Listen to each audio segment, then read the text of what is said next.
দ্বিতীয় খুতবার শেষ আয়াতটির ব্যাখ্যা করে দিচ্ছি। ইন্নাল্লাহা ইয়া'মুরু বিল আদলি, আল্লাহ সবাইকে নির্দেশ দেন ইনসাফের। সমাজে কেউ যাতে মনে না করে যে আমি মজলুম হয়েছি, তাহলে তার ভিতরে হিংসা তৈরি হবে। এই হিংসা জমতে জমতে জমতে একদিন বিস্ফোরণ ঘটাবে। অতএব সবাইকে ইনসাফ করবে। খবরদার কোনো অন্যায়, বেইনসাফি, জুলুম, উৎপীড়ন কেউ কাউকে করবে না।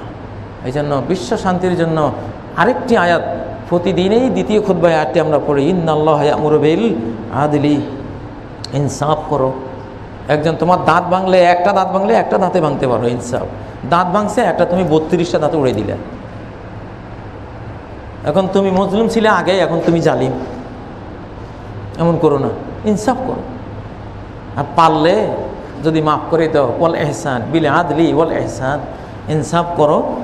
আর যদি আরও একটু মহানুভবতা দেখাইতে পারো, মাফ করতে পারো, করো। মাফের দ্বারা সমাজে শান্তি আসে। সদ্ব্যবহার করো, বিল আদলি ওয়াল ইহসান। সমাজে পরোপকারীর, পরের ধন লোভের নয়, পরকে ধন দানের টেন্ডেন্সি, স্বভাব চরিত্র সমাজে তৈরি করো। সন্ত্রাস আসবে না ইনশাআল্লাহ। ইন্নাল্লাহা ইয়া'মুরু বিল আদলি ওয়াল ইহসান। একটা কুকুরকে যদি আমি লাঠি মারি, সে আমাকে আরেকদিন যদি তার বাড়ির পাশে দিয়ে যাইতে দেখে, একটা দৌড়ানি দিবে বা একটা কামড় দেবে, যে এই হুজুর আমাকে একদিন লাঠি দিয়া ধাওয়া দিয়েছিল, মনে রাখবে। আর যদি আমার বাড়ির কাছে দিয়ে যাইতে আমি তারে এক পাত ভাত দিয়ে দেই, এই কুত্তাটা আমার যেখানে দেখবে আরে ওই হুজুরে তো আমার ভাত খাওয়াইছে একদিন। গোটা মাখলুক জুবিলাতিল খালায়েক আলা হুব্বিল মুহসিনি ইলাইহা, গোটা সৃষ্টিকে আল্লাহ সৃষ্টি করেছেন একটা নেচার দিয়ে, যে তাকে যে উপকার করবে সে তাকে শ্রদ্ধা করবে, তাকে দেখলে সে একটা আবেগ প্রকাশ করবে। ইউটিউবে একটা দৃশ্য আপনারা দেখেন, একটা কুকুর জাহাজ থেকে লাফিয়ে নদীতে পড়ে গেছে, ডুবে যাচ্ছে। সে কোনো মতে পানির ভিতরে সাঁতরে না কুচিয়ে জীবনটা রক্ষা করতেছে।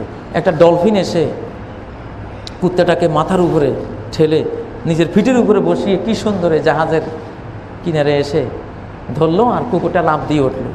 এরপরে ডলফিনটা লাফাচ্ছে, এই এহসান, যে একটা পরোপকার করেছে, একটা কুকুরকে জান বাঁচিয়ে দিয়েছে, এই আনন্দে ডলফিনটা লাফাচ্ছে।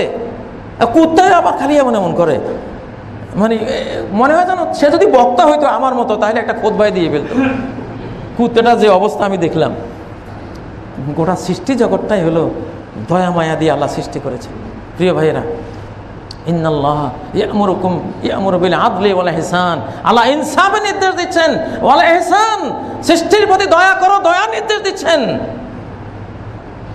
তারপরে কি, ওয়ায়ানহা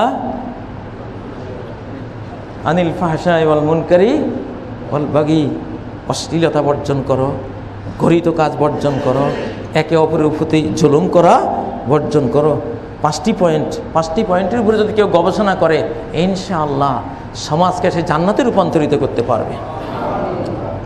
কোনো যুবক, কেউ যাতে মনে না করে যে আমি মুসলিম হয়েছি, আমার অধিকার ক্ষুণ্ণ করা হচ্ছে, আমার নাগরিক অধিকার কেড়ে নেওয়া হচ্ছে, আমি এই সমাজে নাগরিক হিসাবে লাঞ্ছিত, অপমানিত, আমার যৌবনের তারুণ্যকে ব্যয় করার কোনো ক্ষেত্র আমাকে দেয়া হচ্ছে না, এটা মনে না করলে এটা জমতে জমতে একদিন বিস্ফোরণ হবে।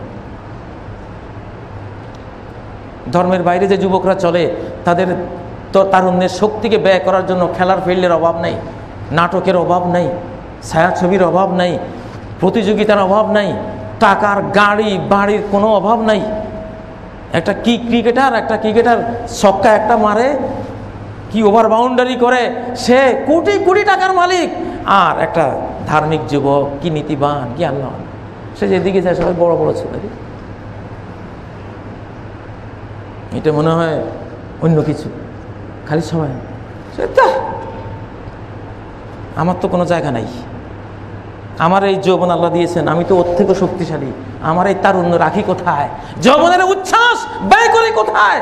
মসজিদে গেল দোষ, মাদ্রাসায় গেল দোষ, স্কুলে গেল দোষ, ওইখানে গেল দোষ, খালি দোষ।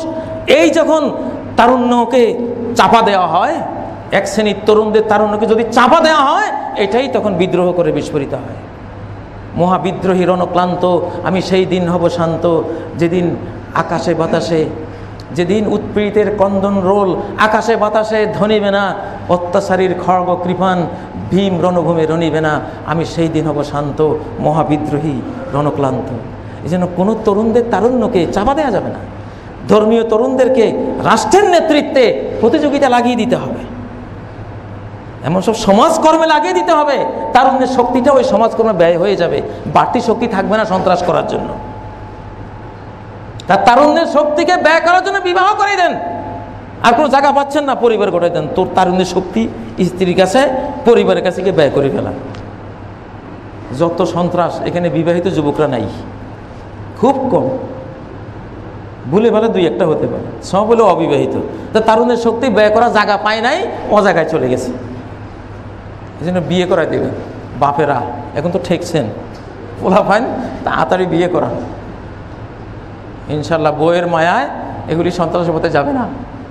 তোরা কোথা হতে কেমনে এসে মণিমালার মতো আমার কণ্ঠে জড়ালি, আমার পথিক জীবন কেমন করে ঘরের মায়া মুগ্ধ করে বাঁধন পরালি, বাঁধন পরিয়ে দেন, ইনশাল্লাহ ঠিক হয়ে যাবে। মুসলিম তরুণদের, মুসলিম তারুণ্যকে ব্যয় করা জায়গা করে দেন, রাষ্ট্রের নেতৃত্বে, সমাজের নেতৃত্বে, বিদ্যালয়ের নেতৃত্বে, মুরব্বীদের নেতৃত্বে তার শক্তিটা ব্যয় হয়ে যাক ভালো জায়গায়, ভালো কাজে। তাহলে সন্ত্রাস করবে কোত্থেকে সে? আল্লাহ তাআলা তৌফিক দান করুন।